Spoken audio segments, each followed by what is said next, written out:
Monsieur le Président, Monsieur le Premier ministre, mes chers collègues, déconfiner ou ne pas déconfiner, telle est la question.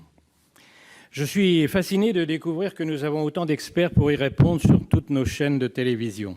Les grands experts, très assurés, les petits experts qui manquent d'expérience sur Zoom et dont on ne voit que le nez, le menton et les lunettes en gros plan, les soi-disant experts qui répètent ce qu'ils ont entendu une heure avant sur une autre chaîne ou à la radio, et enfin les faux experts qui lancent des cracks en espérant faire le buzz. À force de tous les regarder, j'ai découvert un théorème que je vous propose. Plus il y a d'experts, moins on comprend. Heureusement, il reste les politiques. J'ai suivi le débat à l'Assemblée nationale mercredi dernier, Monsieur le Premier ministre. Il y a là-bas des virtuoses du coronavirus. Ils vous ont expliqué ce qu'il fallait faire hier, ce qu'il n'aurait pas fallu faire, ce qu'il faut faire aujourd'hui et ce qu'il faudra faire demain.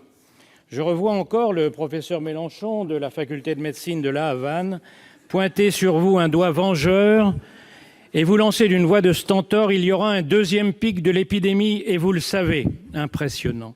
J'étais au bord du retweet. Devant tant de recommandations de spécialistes, je n'ose pas vous proposer les miennes, moi qui ne suis qu'un simple médecin épidémiologiste. Je voudrais juste me borner à quelques réflexions sur certaines idées qui me paraissent fausses. La plus absurde, c'est que le libéralisme est la cause de la pandémie. Dans ce pays où beaucoup préfèrent Robespierre à Tocqueville, où l'on préférera toujours se tromper avec Sartre qu'avoir raison avec Aron, c'est toujours le libéralisme qui porte le chapeau.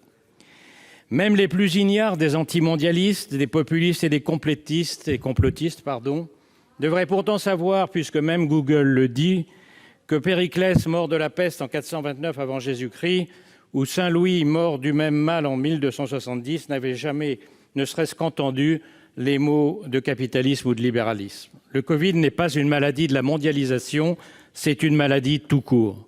Napoléon disait « l'histoire est une suite de mensonges sur lesquels on s'est mis d'accord ». Aujourd'hui, il dirait « l'histoire est une suite de mensonges qui ont le plus de likes ».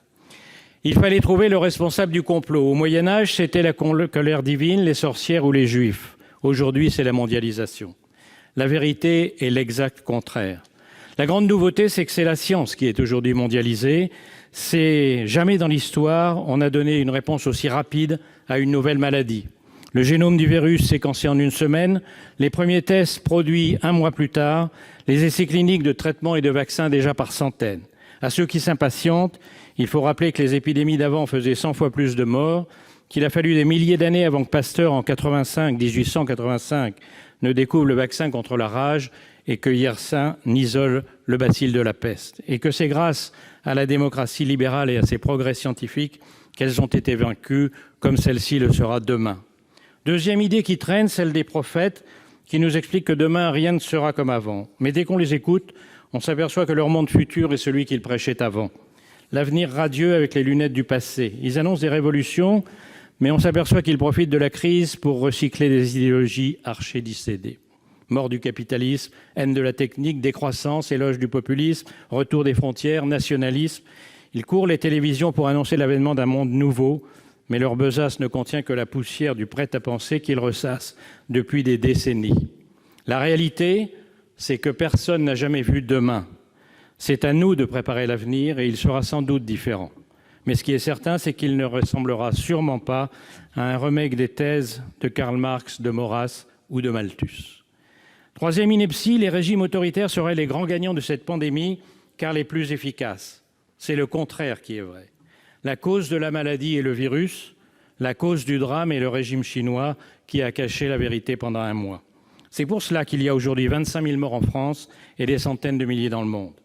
Les seuls pays qui s'en sont bien sortis sont les 4 démocraties asiatiques, Taïwan, Hong Kong, Singapour et la Corée du Sud, qui bénéficiaient d'expériences antérieures. J'espère que personne ne va me dire « et la Chine ?» La Chine qui annonce 4 500 morts sans avoir jamais expliqué à quoi servaient les 50 000 urnes funéraires livrées en urgence de nuit dans la seule ville de Wuhan. La Chine dont on ne connaîtra le nombre de morts qu'un jour lointain, comme on a connu les 40 millions de morts du grand bond en avant que 30 ans plus tard à la mort de Mao. Quant aux populistes en Occident, Trump qui restera comme le président du « Make the virus great again », Bolsonaro qui laisse s'infecter sans protection les habitants de ses bidonvilles et Johnson sauvé de peu de ses propres théories sur l'immunité et dont le pays détient désormais la palme européenne des victimes. Je préfère l'exemple de l'Allemagne démocratique. C'est bien sûr un peu irritant, ces Allemands qui savent toujours où sont rangées les affaires. Mais attention, d'abord l'Allemagne nous suit de 10 jours dans l'épidémie et ses chiffres montent.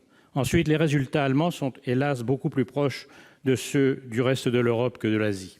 C'est bien chez les démocraties d'Asie du Sud qu'il nous faudra chercher des exemples si nous voulons réussir le déconfinement, et en tout cas pas chez les dictateurs. Vous vous apprêtez, Monsieur le Premier ministre, à prendre la plus grande décision de cette crise, parce que le déconfinement sera beaucoup plus difficile que le confinement. Vous serez tenté de le faire très prudemment. D'abord parce que dans nos régimes libéraux qui s'attachent à rendre impossible leurs propres décisions, les épées de Damoclès politiques, juridiques et médiatiques vous menaceront à la moindre erreur. Les sycophantes ont déjà ouvert leur dossier. Mais votre Rubicon est là, et vous n'avez d'autre choix que de le franchir sans trembler. Jusqu'à ce jour, entre laisser mourir des hommes et suspendre l'économie, nous n'avons pas hésité et nous avons choisi le confinement.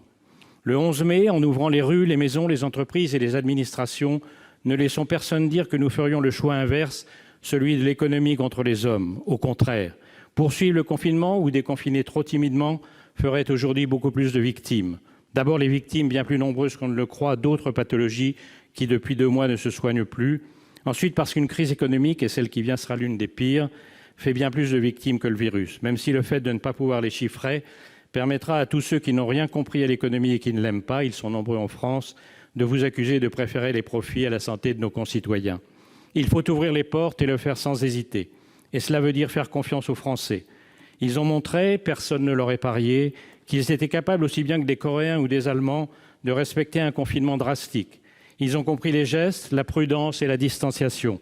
Ils ont aussi compris les risques, et c'est d'ailleurs pour cela que, s'ils souhaitent le déconfinement, ils le redoutent en même temps. Il y aura des bosses sur la route, Monsieur le Premier ministre, mais il faut prendre la route. Richelieu disait « Il ne faut pas tout craindre, mais il faut tout préparer ». C'est la tâche qui vous attend aujourd'hui, c'est la tâche qui nous attend tous.